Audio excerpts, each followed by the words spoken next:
Hello, আসসালামু আলাইকুম sir. মাননীয় প্রধানমন্ত্রী কথা বলবেন। দাও।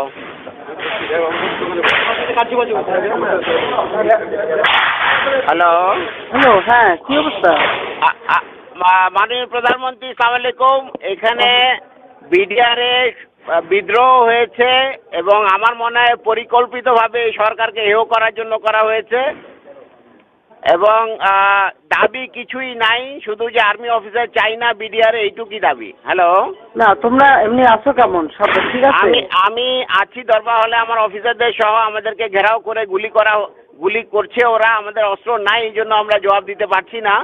তো আমরা আছি দৃঢ় অবস্থায়, আমরা কথা বলার চেষ্টা করছি, আমরা বলার চেষ্টা করছি যে দাবি মানা হবে, তোমরা ফায়ারিং বন্ধ করো। তবে অনেক অস্ত্র হাতে নিয়েছে, অনেক গুলি চালাচ্ছে এবং যদি আপনি মানে সেনাবাহিনী র্যাবকে অলরেডি র্যাব মুভ করছে, সেনাবাহিনীও মুভ করবে।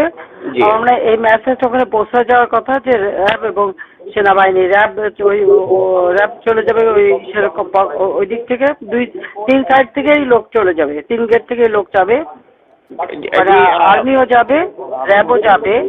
জি আপা, এটা যা হবে তোমরা একটা কাজ করাতে পারো যে কোনো রকম ছবিগুলি যারা করাচ্ছে তাদের ছবিগুলি তোলা। আমরা এটা নিচ্ছি আপা, আমরা ভীতু না। তবে আমরা যেহেতু অস্ত্র নাই এবং ঘিরে ফেলেছে, এই জন্য আমরা এই অবস্থায় আছি।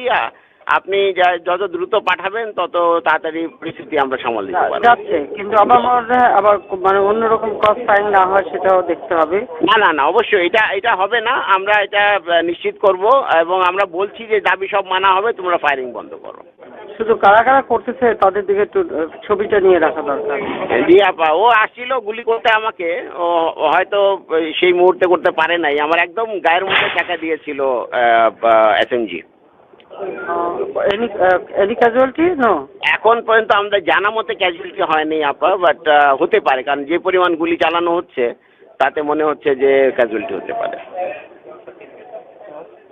আমি দেখি হেলিকপ্টার পাঠানোর চেষ্টা করছি।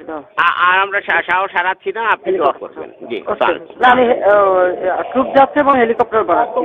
ধন্যবাদ, ধন্যবাদ। দর্শক, আপনারা বুঝতে পারছেন যে হাসিনার ধূর্ত অবস্থান, র্যাব মুভ করছে, সেনাবাহিনীও মুভ করছে, সে হেলিকপ্টার পাঠাচ্ছে